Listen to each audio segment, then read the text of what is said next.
Thank you all for staying to the end to see the final result. Here it is in the kitchen.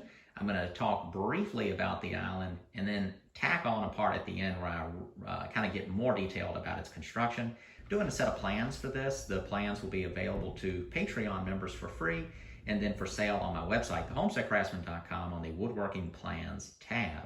You can check that out if you'd like. The links will be in the description below. So the island measures 3 feet by 4 feet, 36 inches tall, but the size of this can be altered to be as long, as wide, or as tall as you want easily. And I have in the plans descriptions of how to kind of change those dimensions with ease without messing anything up or things getting confusing. The reason I made the island is because it's a specific type of a piece of furniture versus a dining room table that most people moving into a house will have. A kitchen island is something that if this wasn't there, you're sort of forcing a person into buying it. Now, a lot of kitchen islands are built-in kitchen islands, but I just didn't want to do that. I had made that previous one, which was sort of looked like a built-in kitchen island, but it was a freestanding piece of furniture. So I went ahead and made this up just to be make the place more attractive. I want to be able to rent this house out for as much as possible, and I think having it there will just make the overall look of the place better and take the thinking of a kitchen island out of the equation for a potential renter at that higher price. It may be 6 inches too long sticking into this room, but it's really not that big of a deal. It's the same as the other one, so I'm not concerned over it. This wood is kind of interesting. This wood came from the venue where my wife and I got married. It's ash. The base is just totally made out of big box store lumber, 2x6s, 2x4s, and 4x4s. All of it's non-treated, to be clear. 4x4s are usually sold pressure treated, but these are these strange Douglas fir ones that they sell that are not pressure treated. If you don't have a lathe, it's no big deal. You can buy online different turned legs at different lengths, and you could use something like that. Or you just have a square leg, or take a square 4x4 and shape it however you can with routers or saws. You could just taper it. You could even paint designs on it, like you could paint a turned design on it on the side, and that would be cool in itself to kind of do that. Neat solution. So again, those plans will be available, and I had a fun time making it. I don't make as much furniture as I once did, so I like doing it. This took me 3 days to make this filming. I can make most stuff like this in 2 days, or a third day is usually like just the finishing stuff. But like if you made this over the course of a couple weekends as somebody with less experience, or you took a week and made it, just kind of working on it here and there. When I say 2 days, I don't mean 2 full 8-hour days. I mean just kind of over the course of 2 or 3 days is usually how long it takes me to make this stuff, just to give you a frame of reference. But I've made probably well over 100 tables of some sort, whether it's an island or a dining room style tables, coffee tables, all that type of stuff. Made many, many tables. So appreciate you all watching. We will continue working on this house. Most all the work I need to be doing right now is outside. So the hurricane was occurring, and that's why I went ahead and made this during the hurricane. Wanted to be at home with the family, but my shop is set up there, so I worked on this during that time, just in case it was any sort of a tricky situation with all the wind. I wasn't too concerned about the rain. I was concerned about it, but I wasn't scared of that. The potential of the wind and the tornadoes was what was kind of worried me, but nothing, it wasn't very severe. Really the day before the worst part happened was when we received most of the rain. There was on the sort of backside of our property is a large creek that flooded out, but it's just a field, so there was nothing negative about it. For all of you that,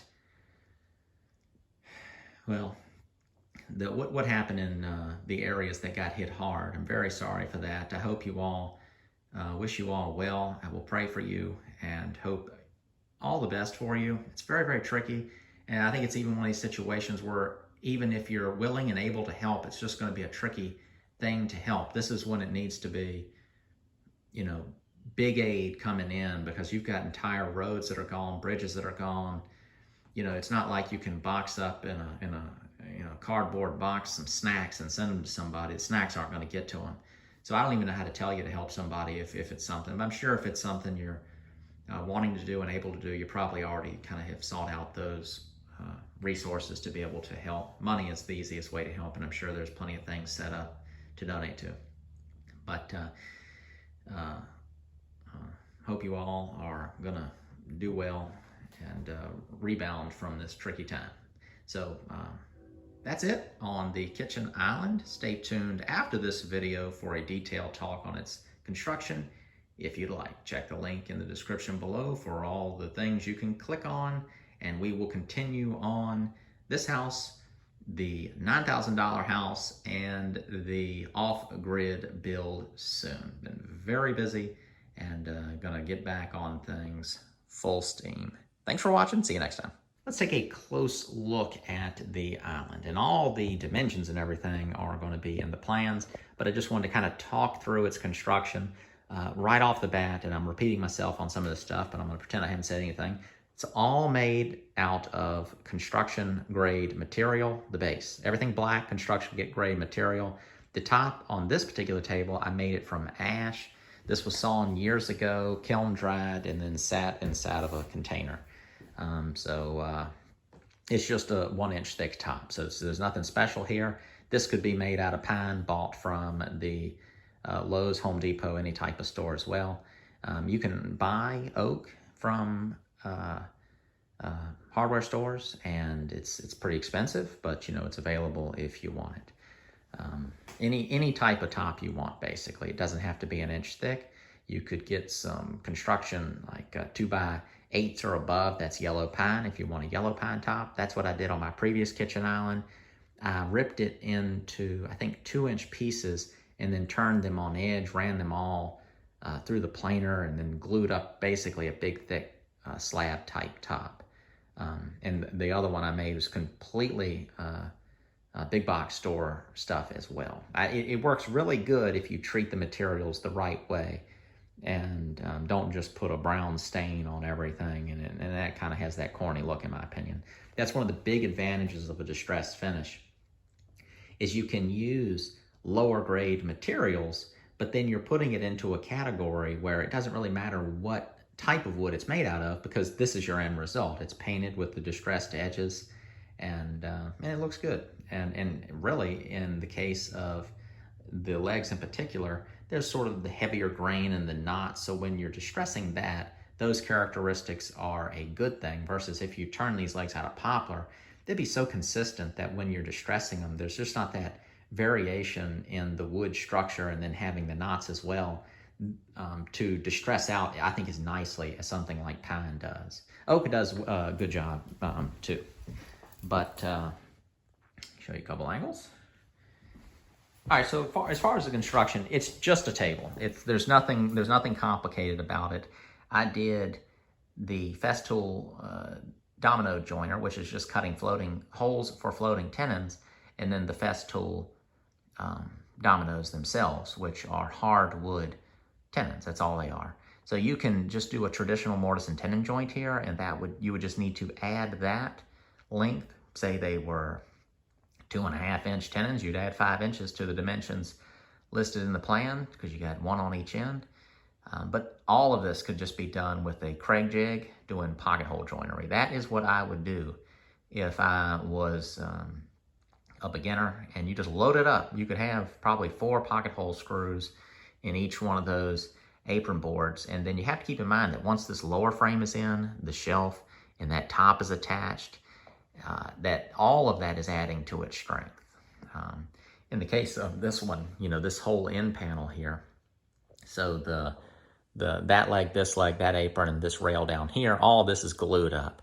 And then this apron board here will go underneath, and I'll show you. This has the same joinery cut, but what I did is I put a pocket hole screw there and there. I just cut for that. And then what happens is you just knock it together, and it's tight when you're knocking it together, and then you run that screw in there to just hold the joint together. But the strength, the vertical strength of it, and the racking strength of it is going to be in that joint still.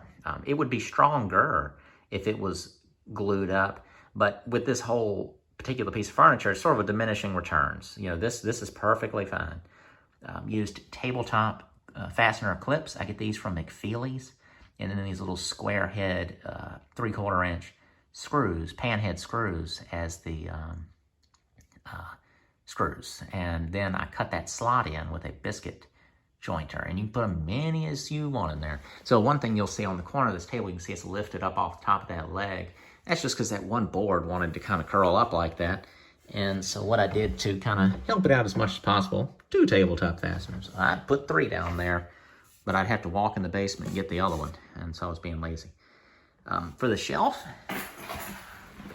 you can see that the shelf is floating up off of this rail. And how I did that is this part of the frame right here, it curves up.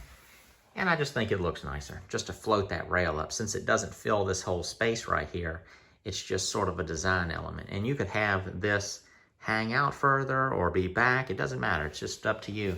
But I think it looks nice to kind of have that shelf raised up just a little bit. And this is just 2x4s. That's all that is. Full thickness. I didn't run them through a planer or anything. They're just 2x4s. As far as the legs go, it is the same design I do on my table legs. I'm just adding length and adding this block section right here, this unturned section, to receive the joinery running that way. And this whole thing could be made plenty of different ways. You could not have the shelf in the design.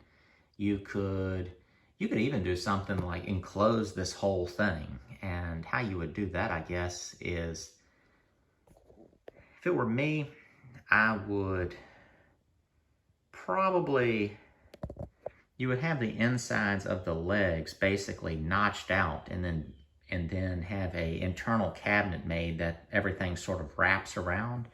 And so it would have these turned legs, but then be boxed in. That's if you wanted to. I'm just trying to think of like how you could do this design and have it be enclosed. Probably just do a different design at that point.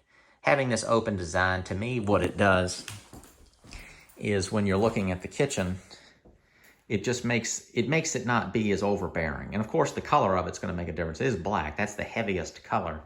If this was white or painted the same color as the cabinets, it would just look a little bit more airy. But also, just being able to see through it in these different spots is going to make it not have as much visual weight versus if it was a box, basically closed in with doors and drawers.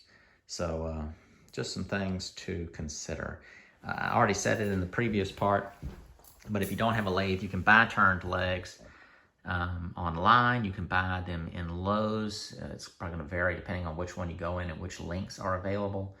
And of course, it might not be as thick as these. A lot of times they're a little bit more delicate looking, but there are websites you can buy some really nice turned legs of all different sizes.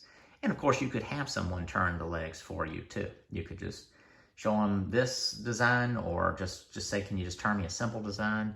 But if I did not have access to that, I would probably just do a square leg. And then if you wanted to get really creative, you could get into using routers to add profiles.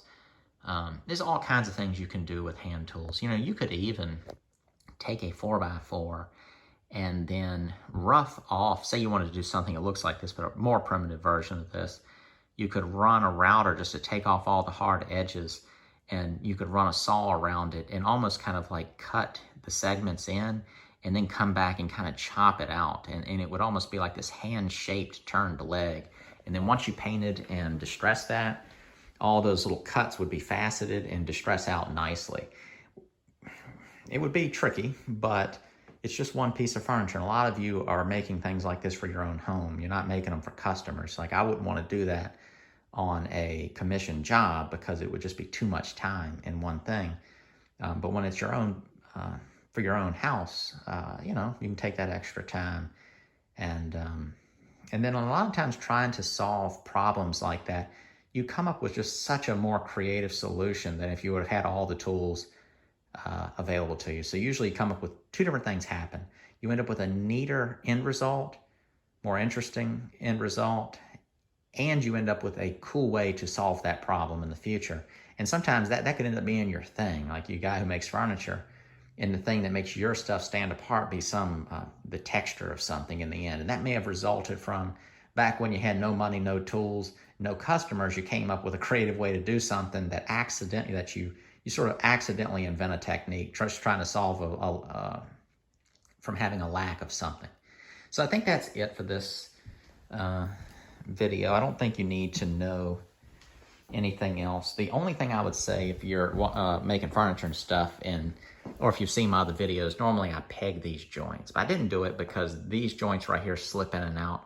All you'd really need to do, though, is just drill a hole that goes like 1/4 inch in and put little shorter, so they'd be like fake pegs here, and then these pegs would run through the joint. You don't even need them. I mean, that glue joint is so strong in there, and this is not like a workbench. It sort of is a workbench, but it's not going to take the forces that, if you were, working on an engine on top of this thing or doing woodworking projects.